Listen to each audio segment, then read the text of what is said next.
Hopefully we'll do a better.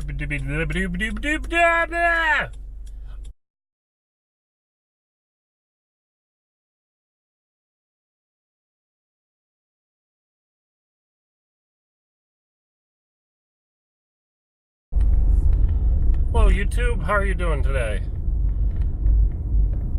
I'm taking a trip out. It's kind of a nice day. I want to test the modifications I made to my Kestrel frame. It's a 3-inch that I'm designing.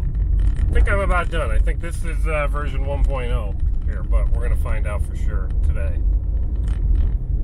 Had a bit of a complication last week when I was flying. I was at a little playground, with the little jungle gym thing that the kids play on, made out of metal, and I bumped into it twice pretty good, and on my way back the quad was all very unhappy. Turns out the bearing on my number 3 motor got smushed. You can jiggle the motor around, you can shake it. It was not good. I wanted to order more motors, just 1 or 2 replacements, but the only place I could find them was from China, and I sure didn't want to wait 4 to 6 weeks to get flying my quadcopter again. So I ordered a set of EMAX 1306 4,000 kV motors from Race Day Quads, and they got here yesterday, and I got them right onto the quad, and we're going to be testing them out today. They're a little bigger. Math tells me that the stators are about 40% larger than the 1106 motors I had on there, and they're about 15 grams heavier in total than what was on there before. But my frame's gotten a little lighter. I think I've ended up, I want to say I'll flash it up on the screen if I get this wrong, but I think with a 650 milliamp battery I'm at 223 grams now. Last week I would have been at 215, so it's not a very big weight increase overall. I've made some changes to the frame to save some weight and to make it a little easier to work on. The first prototype I was a little lazy and I used 2 M3 screws to hold each arm on, so there were 8 M3 screws in the bottom of the frame. 8 M3 screws and 8 lock nuts. I've eliminated half of those and put in a little I-beam shaped, little dog bone shaped interlock to hold the arms in place in the center. So you'll only have to take 1 screw out to change an arm, and that screw is way on the outside. It's very easy to get to, so it should be easy to pop it out, slide a broken arm out, slide a new one in, and button it all back up, I hope. Find out. And it seems to be pretty sturdy, and that's definitely a couple of grams lighter. I moved the spacing of all of those arm holes for the M3 screws to be as ESC in this frame. It's possible. It'd probably be silly at 3 inches, but maybe I'll have some 4-inch and 5-inch arms available. Who knows? We'll see what works out. I just want to be prepared. Alright, so let's talk about the diatone again. Brian's diatone GTM3, he smashed a motor the first day he was out flying it in a very gentle crash, so he replaced them all with HDLRC 1407 motors, and they've been doing just fine. And we transplanted his quad to a Kestrel frame last week, and he was flying it over the weekend, a couple of days ago, and it's flying great. He didn't get any HD footage because his SD card, all it had was corrupt data on it. It was bad news. We don't know what happened exactly, but stuff happens, right? But his build, he was at 254 grams before we took the diatone apart with a 654S motor. That's all up weight. And after we moved it over to the Kestrel, he was at 253 grams. So we saved him a gram. We got him replaceable arms. We got him an HD camera that he didn't have. I don't know how we got him a frame and an HD camera and saved him a gram. It's impressive to me. But I'm assuming that the arms on my Kestrel frame are a little narrow. I think I set them at 6 or 6.5 millimeters wide and 3 millimeters thick. I'm expecting them to break. I hope that they break. That's the idea. I have to make everything weaker than it needs to be to see where all the forces end up impacting it and see where it breaks, so we can fix those spots. I'm at our local park where we fly at all the time, and we had quite the weather last night. A lot of rain and huge wind. Even today, Weather Underground told me it's going to be 23-mile-an-hour winds, and I totally believe it. You would not believe how many trees are knocked down over here. See how we flip this camera here. We've got a little branch down over here, no big deal. Over here there are 2 trees down. There's the, thank goodness the lady tree looks fine over there, but one of my oldest favorite gaps is gone. That tree right in front of me behind all this brush is gone. What a bummer.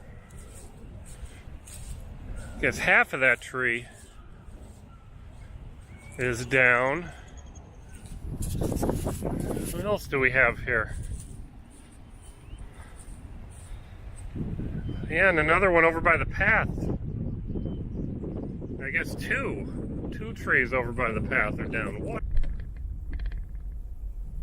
I made 2 mistakes. First one was I left the turtle at 1080p 30, and that's just a slideshow in your goggles instead of broadcasting to 60 hertz NTSC like you expect.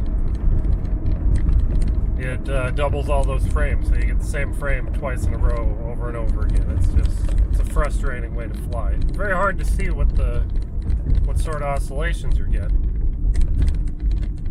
And it sounded like it was cruising okay. The video feed was terrible. I didn't know why at the time, but it looks like I did a bad job and I did not actually tighten down my camera. It was quite loose when I got home. But I tried all sorts of tuning to get rid of my high throttle oscillations. I mean, it was bad. At 100% throttle, even at 30 frames a second, you could see the quadcopter just shaking in the air. I tried adding filtering, I tried raising and lowering P's, raising and lowering D's. I couldn't tell if it was a D-term oscillation or not. All the oscillations on a 3-inch quad sound high-pitched to me. I have no idea what I'm doing. I tried monkeying around with filters. I have no idea what I'm doing there, and I can't black box this little guy because the flight controller out of the Leader 3 does not have flash. So we're just guessing.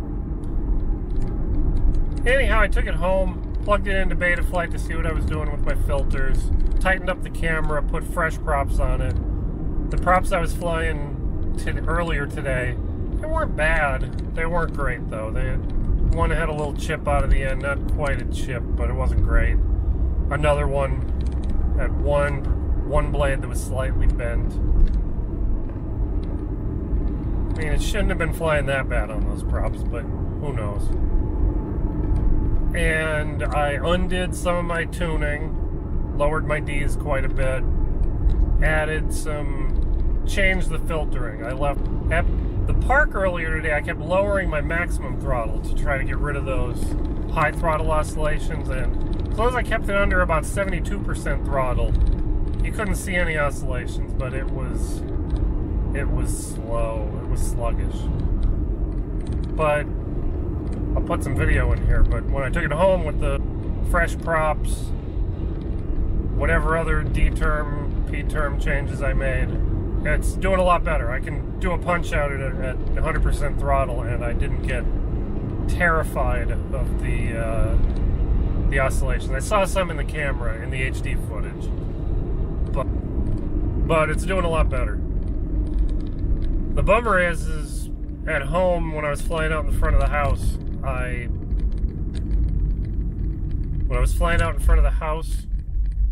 what did I do? Do you remember what I did? Oh! I set the Cadix Turtle to 1080p 60. And boy, it's so much better in the goggles, but the footage I got of the camera is so much worse. This is probably going to be my continuing complaint with the Turtle. The shutter speed is just too fast. I think I'm going to have to try a neutral density filter on the Turtle. It's just going to have to happen. I wish they were a bit cheaper. I don't want a nice ND filter. I guess Albert Kim says the filters from the Mavic 2, I believe the Mavic 2 with the zoom lens, are just a little bit bigger than the Turtle lens, and you can put a little 3D printed TPU, a little O-ring in there. We are driving to my friend Brian's house, but we're going over there because some nice gentleman on the internet designed, I'm probably not supposed to talk about this, someone designed a really gorgeous 3D printed mini ITX case with 8 hot swappable drive bays and all kinds of stuff. It's really nice. I saw it the last time I was over there. But I guess Brian's going to be doing a write-up on that case, and he asked me to stop by with my little DJI Osmo here to try to get some smooth footage with the little dolly we had it on last time, and we've got a lot more practice. I only had it, last time we did this, I only had the Osmo for 2 hours before we tried it. But I've been messing around with this thing now, so hopefully we'll do a better job today. He won't be giving away the 3D printed case, but it's pretty awesome. You should totally check it out. Totally. I've said that twice. But Brian lives out here in the middle of nowhere now. There's empty fields on this road. There's farm equipment in some of these fields. But right before I get to Brian's house up here, there is a children's playground, a little park area, and in that park is a water tower.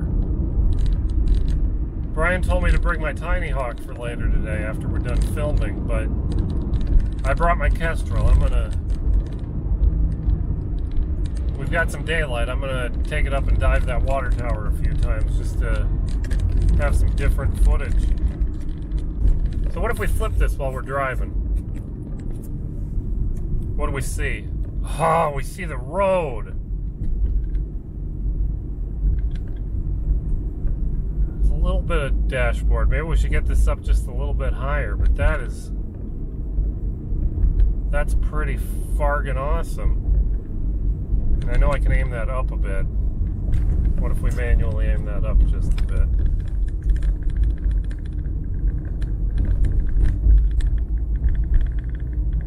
That is badass. That is much more interesting than I expected. It's like they're digging a bunch of holes over here. There's all kinds of mounds of dirt. Must be building a lot more houses here in Brian's new neighborhood.